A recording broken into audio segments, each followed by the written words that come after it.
What's good? Hello, everyone. Welcome back to another episode of, I don't really have a series for it, but anyway, I'll get straight into it. We're going to be talking about something very interesting. What is love? That's what we're going to be talking about. Obviously, this is coming from someone that hasn't experienced love, really want to, but I'll get there. I'll get there soon. Hopefully, when I experience love by next year. Maybe not true love, because I think that'll screw with me too much when I'll have to leave her for uni, and I don't know how that will work with exams and all the stuff I have going on. But at least some feeling like, okay, this feeling that I have with this girl, like it's real, or that's my hope in the future. But anyway, the way I understand love, because I feel like love is one of those things that you have to really experience to understand. Not completely, like we can still like people my age, I'm assuming most people my age haven't experienced what love is, but we have a general idea of it. So it's not like trying a new flavor, maybe. Maybe I'm wrong. Obviously, once again, I haven't experienced it. I've liked girls before, and the relationship I was with a girl, I was like, wow, this is like really nice. But would I call it love? No, because we didn't know each other for that long. But I think love is, you obviously have to have a deep connection with a person, but yeah, you can have a deep connection with them without falling in love. I feel like falling in love is, it's so deep. It's like two souls being so, two people being so like so in sync with, like, I don't know what they say, what they, it's not their opinions. It's not like from like you see shows. It's not like, okay, some of the people don't. Some of the people who say they're in love, they don't have the same viewpoints as the other person. So I guess it's not all about that. I mean, physical attractiveness is definitely a thing. You have to like the person physically to fall in love with them. Obviously, there are exceptions to the rule, like there is for everything. But I'd say in general, you usually have to like the person physically to like them deeply on an emotional level. But also just makes sense. Like if you're trying to date someone, the first thing you notice is their looks, which is normal. I think that's fine. But so I'd say looks is part of it. I know that I'll definitely be inclined, and I'm sure everyone would. It would be hard to deny that if you like someone who, it's easier to like someone that looks good than doesn't look good. So I guess that plays a role. And in terms of personality, that's where it gets confusing, isn't it? I mean, they have to be caring, but at the same time, there are people who don't, who love each other, or there's someone who loves, can have a true love for someone else, and they don't, they, the other person doesn't give them the care they deserve. So, so I guess that leads me to the conclusion that love is irrational in some way, or at least there's a certain amount of irrationality to love. Like if you see these reality shows and you just see people who are in love, you just start to notice, all right, sometimes it's, love is really, really reliant on the emotion and not the what's it called? Not the logic. Like when you date someone, or when you think normally, you usually go through a process of, okay, this is what my heart says, or my biology says. Um, I'll, and this is the id, the super ego, and the ego.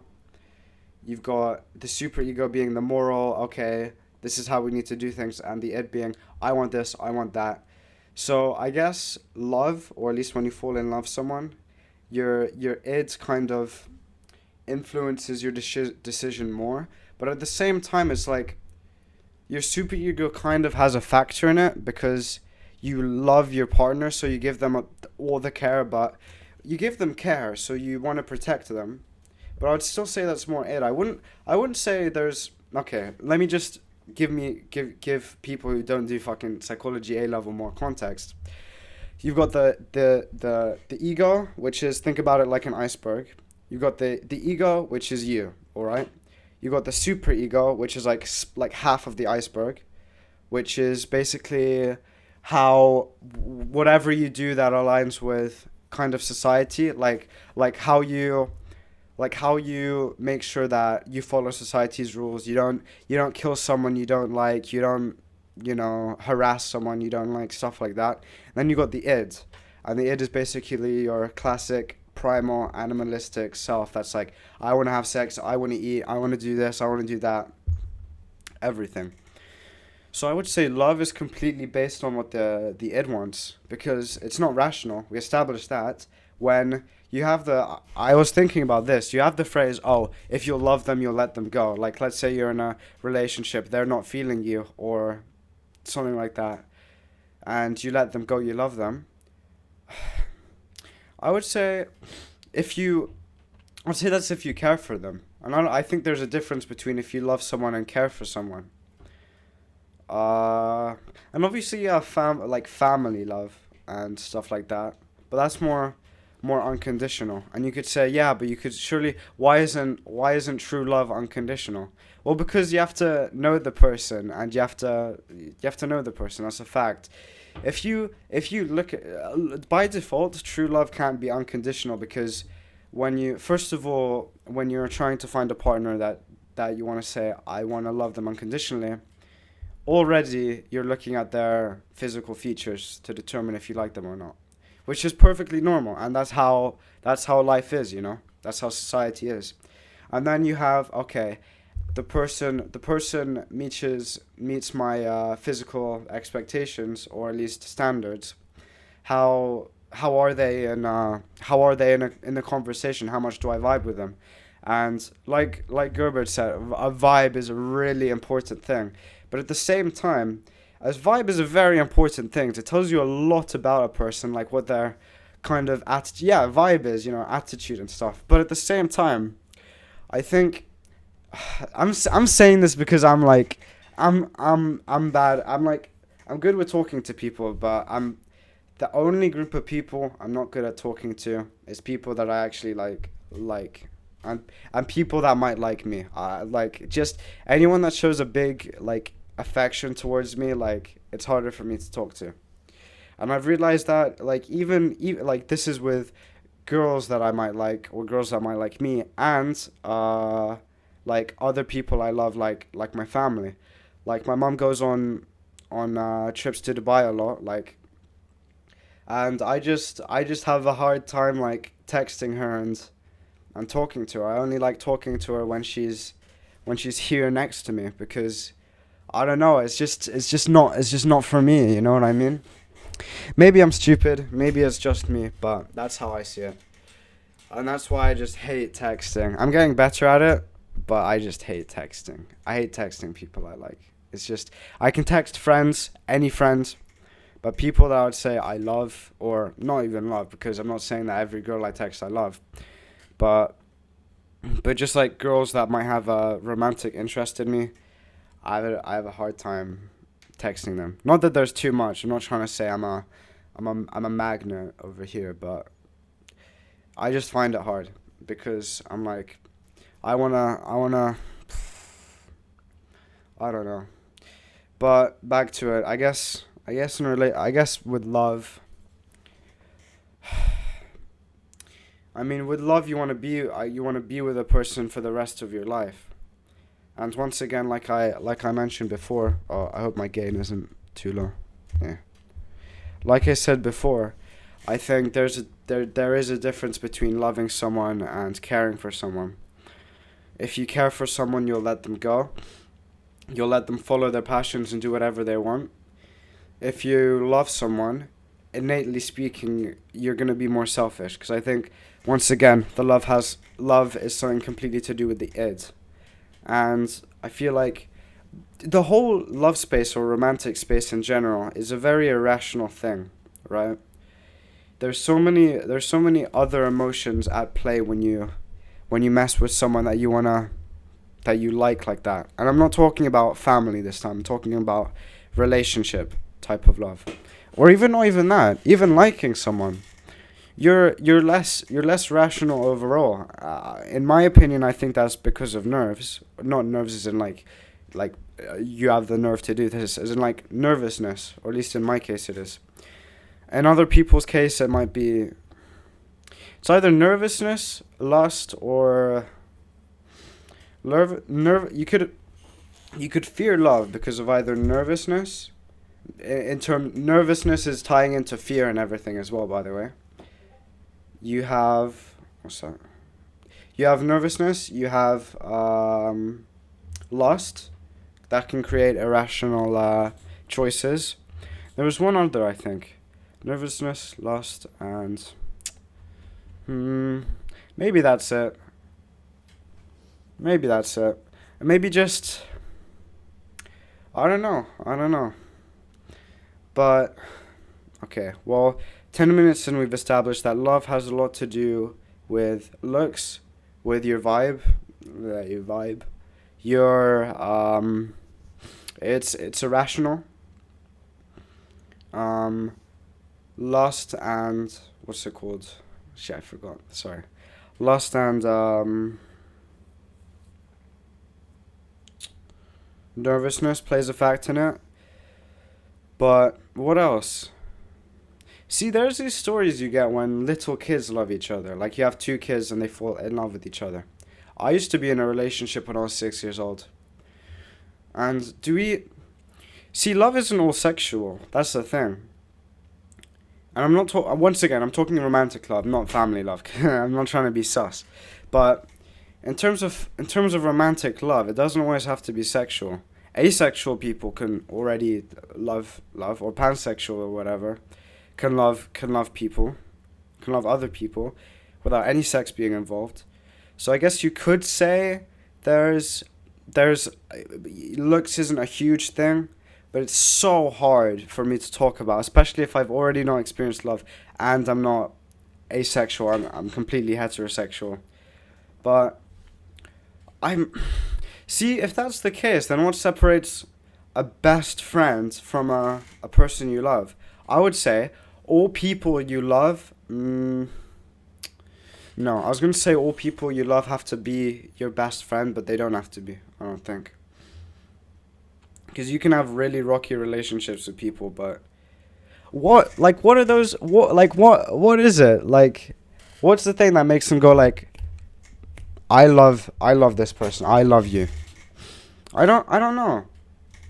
I really don't know. But I just I just hope that if I find the right person, it's not gonna it's not gonna screw me up. That's probably one of my biggest fears. My two biggest fears. Not being successful and not leaving a legacy behind, not helping anyone. That's my biggest fear. My second biggest fear is probably not having not having, not feeling love and not having children. I think those are my two biggest fears. So that's why I'm trying to understand, like, love. What is so crazy about this thing? Hmm. Well, I guess another way to make the transition from someone who hasn't experienced love to someone who has is the same to sorry, my nose is a bit blocked. I really hope it doesn't sound bad. But I guess it's the same kind of transition to someone who hasn't gone through puberty to someone who has. Or maybe not. Or someone who hasn't had a crush on a girl to someone who has had a crush on a girl. And then you've got the leap between that and love. I would say that's fair to say. I don't know, because I haven't experienced it again. But I would just say a healthy type of love is not real love. It's a mix of love and care. Because I think, once again, love is completely tied up in the id. You make irrational decisions, and that's not a bad thing. I think I think it's important sometimes, no matter how critical or analytical you are, to experience the raw human nature of love.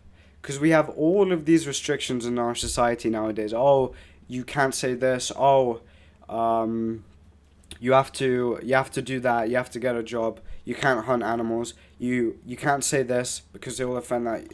There's so many restrictions and stuff going on in our society right now that love, so far at least, hasn't been changed. But you could say, oh, yeah, it hasn't. Technically, Walid, it hasn't been changed, but it's dramatically decreased because male virginity is huge, like 30%, like high. It's like way higher than it used to be. And you could say, oh, there's so many things in our society that's preventing love. You're right. But I think because one of the things that makes us human is love, I don't think that we could ever cut it out of our ecosystem of what we do or what we strive to do.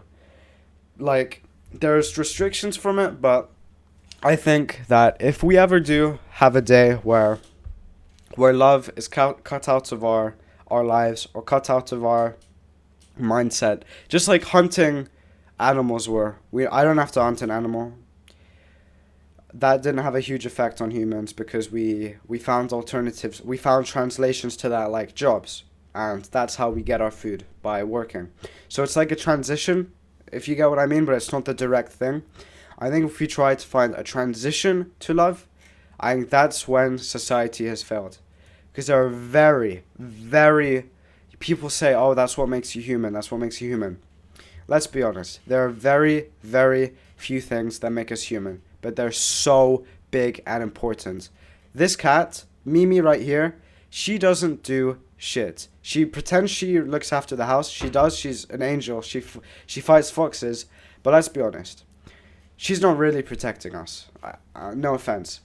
My point being, there are animals, Mimi, there are cats and dogs that have been sterilized, balls and whatever chopped off, and they're fine. They're not suicidal. Mimi is living the best life out of anyone in this goddamn house. She gets food, she gets everything she wants, fine. But, with that being said, I think humans, maybe I'm wrong, but I don't think humans are going to be able to do that. I think if we cut out the idea of a real romantic relationship with someone else, no matter what gender they are, no matter what, I think that's when we have a real failed society. It's so important. It's so crucial. Humans experience what it feels like to not even love, to like another person. It's so big of a deal that there's literally studies saying, oh, if you don't have a relationship in your teens, that your life expectancy decreases, or it's as bad as smoking like a pack of cigarettes a week. It's insane. So there are things that we just can't live without: food, water, warmth, or comfort, and love, or loneliness in general. I guess you could make the argument, yeah, okay, look, maybe you're hyping the whole love thing a bit too much, Walid. Like, or maybe loneliness, or not loneliness, sorry. Maybe you just need companionship, someone who's there for you, and maybe that's what you need. And I guess that's what some psychopaths, like online and stuff, lack. They like to them, love is like this dream, like I don't even have a friend. That's what some of them are probably thinking. So in that sense, maybe love isn't the most important thing, but I still think that the way your life changes from when you don't love to when you do love is drastic. You want to get married to the person, you want to do this, you want to do that. And once again, with the idea that with love, if you're in love with someone, you're either going to have a huge emotional breakup with the person, or you're going to marry them.